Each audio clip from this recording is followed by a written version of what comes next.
اب یہاں پر میں آخری صرف 10-15 منٹ میں اس بات کو کنکلوڈ کر دوں. جو منکرین حدیث جو ہیں حدیث شفاعت کو نہیں مانتے، وہ کہتے ہیں جی قرآن میں تو ہے شفاعت کسی کی اللہ تعالیٰ کے اختیار میں، اور آپ کہہ رہے ہیں جی یہ ساروں کو بخشوا لیا جائے گا، یہ قرآن کے خلاف ہے شفاعت بالوجاہت کا عقیدہ. تو بھائیو، ہم شفاعت بالوجاہت کا عقیدہ رکھتے بھی نہیں ہیں، ہم شفاعت بالاذن کا عقیدہ رکھتے ہیں، اور قرآن اس کی طرف ہمیں مائل کرتا ہے. یہ منکرین قرآن ہے جو شفاعت کی حدیث کو نہیں مانتے. ہاں، جن کا دھونس والی شفاعت کا عقیدہ ہے وہ واقعی قرآن کے خلاف ہے، وہ کوئی نہیں ہے. قرآن میں آپ نے دیکھ لیا، یہ حدیث بخاری مسلم کی سن لی کہ اللہ تعالیٰ میرے لیے حد مقرر کرے گا، پھر میں اور حد مانگوں گا، پھر حد مقرر کرے گا. پھر باقی روایتوں میں بخاری مسلم میں آتا ہے کہ رائی کے دانے کے برابر بھی ایمان ہوگا تو اللہ تعالیٰ کہے گا اس کو بھی نکال لو، لیکن اللہ تعالیٰ بتائے گا، اذن اللہ کا ہوگا. حضور صلی اللہ علیہ وسلم کوئی معاذ اللہ زبردستی یا دھونس کے ساتھ کسی کو نہیں نکالیں گے، نہ یہ عقیدہ ہے اہل سنت میں سے کسی کا، نہ کوئی حدیث اس کو سپورٹ کرتی ہے. لہٰذا منکرین حدیث کو ہم جواب دے سکتے ہیں جو ہم الحمدللہ صحیح حدیث پر عمل کرنے والے لوگ ہیں. ان کی دلیل یہ آیت ہے، لیکن بےمانی ہے کہ اس کے ساتھ دوسری آیت ہے وہ پڑھتے نہیں ہیں. یہ ریفرنس آپ کا 14 نمبر سورۃ البقرہ کی آیت نمبر 254 اور 255. 255 تو آیت الکرسی ہے، 254 سن لیں. بسم اللہ الرحمن الرحیم.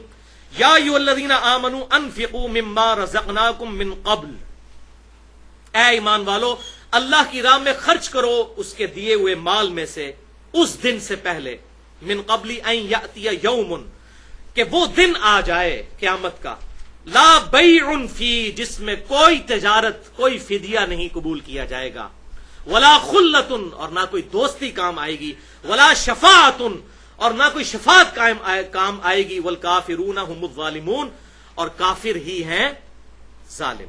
تو یہ کیٹاگوریکل ڈینائی آیا ہے کہ کوئی شفاعت کام نہیں آئے گی. لیکن ایکسیپشن اگلی آیت میں آ گئی کہ یہ کس شفاعت کی نفی ہو رہی ہے کہ دھونس کے ساتھ کوئی نہیں سفارشی ہو سکتا کہ جی اللہ جی منو پتا ہے انہوں میرے والے کرو نا ذرا، میں آپ دیکھنا اس کو، تسی سائڈ دے ہو. یہ نہیں ہوگا. اس کو اللہ نے کہہ دیا کہ کوئی شفاعت نہیں ہوگی. شفاعت بالوجاہت کو 0 سے ملٹیپلائی کر دیا. اب اگلی آیت آیت الکرسی میں کیا آیا؟ من ذا الذی یشفع عندہ الا باذنہ، کس کی جرت ہے کہ اللہ کے حضور کسی کی سفارش کر سکے سوائے اس کے اذن سے. تو اذن کے ساتھ سفارش کر سکتا ہے، اور وہ آپ سے صرف اذن مانگیں گے نا، دعا کریں گے، سجدے میں گریں گے، اللہ ہم سکھائے گا، پھر کہیں گے یا اللہ شفاعت کروں، پھر اللہ اجازت دے گا کہ اتنوں کی کر لے، یہ حد ہے. اور وہ حد یہ نہ سمجھے گا کہ جی 500 بندہ کر لو، نہیں، وہ بتایا جائے گا جس کا ایمان اس لیول کا ہے. تو جو اس کیٹیگری میں فال کرے گا وہ اللہ نے ڈیفائن کرنا ہے، حضور صلی اللہ علیہ وسلم نے نہیں ڈیفائن کرنا. وہ جتنے بھی یعنی کہ جتنے بھی آپ 70 نمبروں والے ہوں گے وہ سارے نکال لیے جائیں گے. یہ نہیں ہے کہ حضور صلی اللہ علیہ وسلم کوئی 70 والا نکالیں گے، ساتھ ایک 30 والا بھی نکال لیں گے اپنی مرضی سے، نہیں، 30 والے کی بھی باری آئے گی وہ اگلی بار میں. تو یہ اللہ حد مقرر کرے گا ود رسپیکٹ ٹو ان کے ایمان کے لیول کے. شفاعت بالاذن، لہذا منکرین حدیث ہم پر اعتراض نہیں کر سکتے. الحمدللہ قرآن میں آ گیا. اور آخری ریفرنس نمبر 15 سورۃ النبا آیت نمبر 38. یوم یقوم الروح والملائکۃ صفا، وہ قیامت کا دن ہوگا کہ تمام فرشتے اللہ کے حضور صف بنا کر کھڑے ہو جائیں گے اللہ کے ڈر کی وجہ سے، اور روح قدس یعنی جبریل بھی. لا یتکلمون الا من اذن لہ الرحمن، کسی کی جرت نہیں ہوگی کہ اللہ کے ساتھ بات بھی کر سکے کسی کے بارے میں سوائے اس شخص کے کہ جس کو اللہ نے اذن دیا ہوا ہے. وہ کون ہے؟ میرے اور آپ کے محبوب صلی اللہ علیہ وسلم. الا من اذن لہ الرحمن وقال صوابا، اور جس کو اذن دیا ہے وہ بات بھی پھر سیدھی کرے گا، سچی بات کرے، ہٹ کے نہیں. اس بات کو بھی سمجھ لیں. سفارش کیوں کی جاتی ہے؟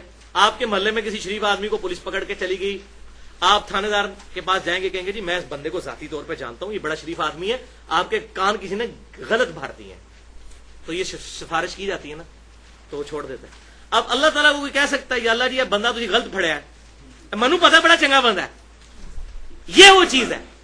اللہ تعالیٰ آپ نے غلط پکڑ لیا ہے، مجھے پتا ہے صحیح بندہ نہیں، یہ وہ چیز ہے. من ذا الذی یشفع عندہ الا باذنہ، اور کس کی جرت ہے کہ وہ اللہ سے سفارش کر دے کسی کی؟ وہ اللہ کو سب کچھ پتا ہے سوائے اس کے کہ اللہ اس کو اذن دے. اب اس کو میں نے مینوپولیٹ کیا ہے. یہ آیات اور بخاری اور مسلم کی حدیثیں ان آیاتوں میں بالکل فٹ ان بیٹھتی ہیں کہ شفاعت بالاذن ہے، دھونس اور وجاہت کے ساتھ نہیں ہے. لہذا یہ سمجھ لیں اس کو دنیا سے ایک مثال کہ شفاعت کا کانسیپٹ کیا ہے. مجھے بڑے لوگ کہہ رہے تھے آپ کلیئر کریں، کافی حد تک کلیئر ہو گیا.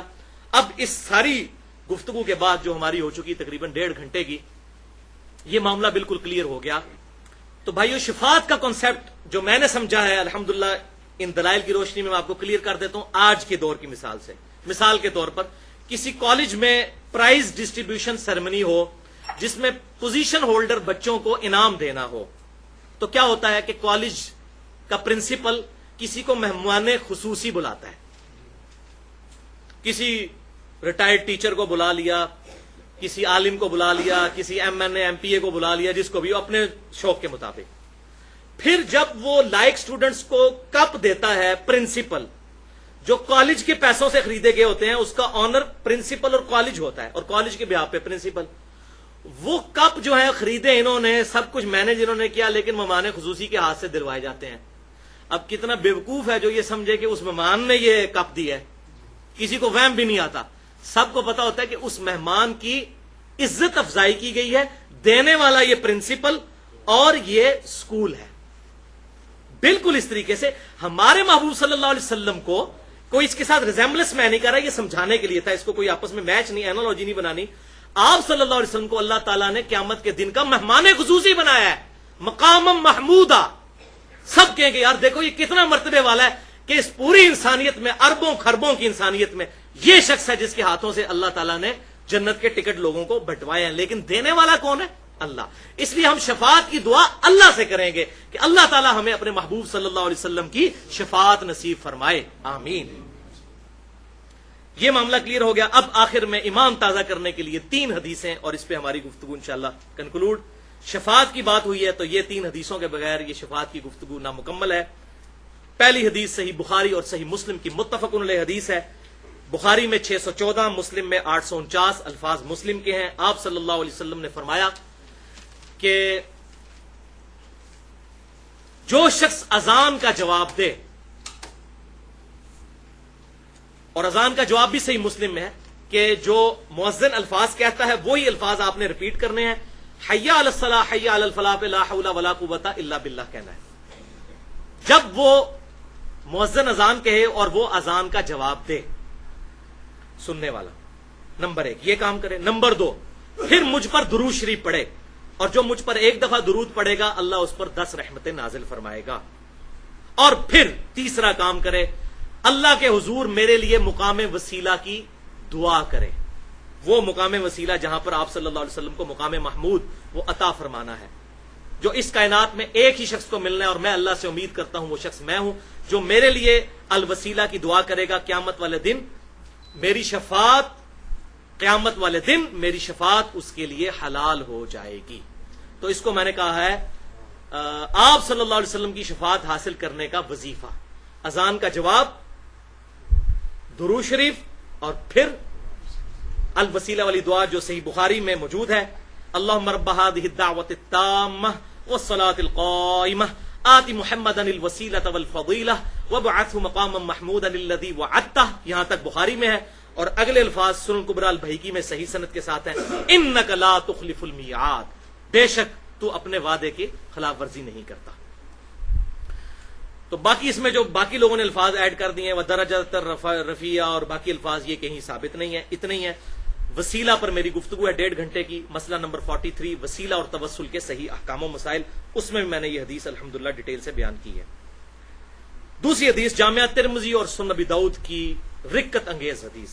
ترمذی میں 2435, ابی داؤد میں 4739. آپ صلی اللہ علیہ وسلم نے فرمایا کہ میری شفاعت قیامت کے دن میری امت کے گناہ کبیرہ کرنے والے لوگوں کے لیے بھی قبول کی جائے گی. گناہ کبیرہ کرنے والوں. اور الحمدللہ آج بھی جو مسجد نبوی میں ریاض الجنہ والی سائڈ پہ ممبر شریف ہے نا, ممبر شریف کی جو بیک سائڈ ہے خانہ کعبہ کی طرف, اس پہ یہ حدیث عربی میں لکھی ہوئی ہے. اس دفعہ بھی الحمدللہ جب حاضری ہوئی تو میں نے وہ حدیث پڑھی تو میری آنکھیں اشک بار ہو گئیں کہ آپ صلی اللہ علیہ وسلم کو اللہ تعالیٰ نے کتنا بڑا مرتبہ دیا ہے کہ میری شفاعت میری امت کے گناہ کبیرہ کرنے والے لوگوں کے لیے بھی اللہ تعالیٰ قبول کرے گا الحمدللہ. اور تیسری اور آخری حدیث جامعہ ترمذی میں ہے, رکت انگیز حدیث ہے, انٹرنیشنل نمبرنگ کے مطابق 2433.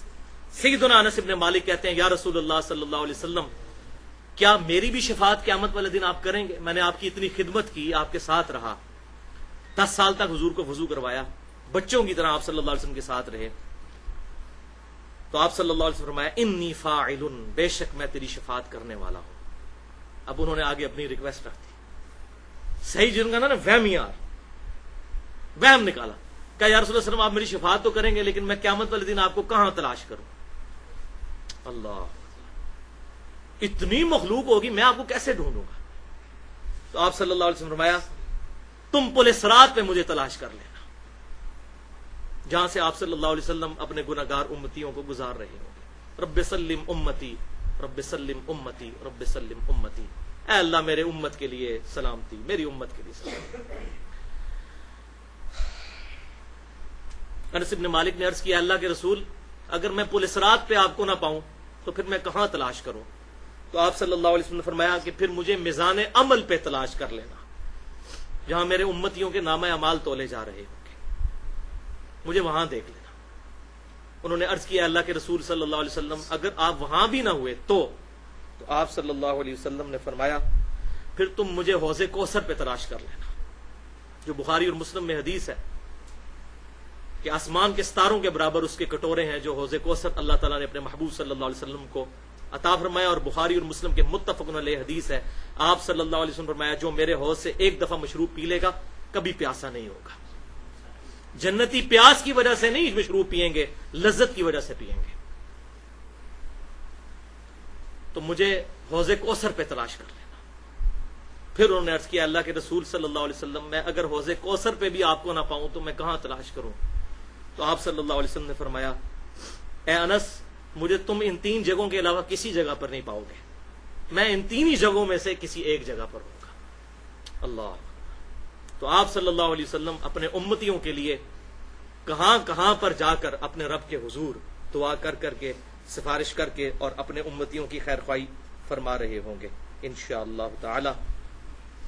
اللہ تعالیٰ سے دعا ہے کہ اللہ تعالیٰ قیامت والے دن ہمیں، ہمارے ماں باپ کو، ہمارے بیوی بچوں کو، ہمارے رشتہ داروں کو، بلکہ دنیا کے ہر مسلمان کو جس نے ایک دفعہ بھی کلمہ پڑھا، اپنے محبوب صلی اللہ علیہ وسلم کی شفاعت نصیب فرمائے اور شرک سے محفوظ کرتے ہوئے اس شفاعت کا اہل بھی بنائے.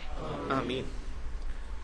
اور اللہ تعالیٰ پھر شفاعت کے بعد آپ صلی اللہ علیہ وسلم کے مبارک قدموں میں جنت الفردوس میں جگہ عطا فرمائے. آمین ثم آمین.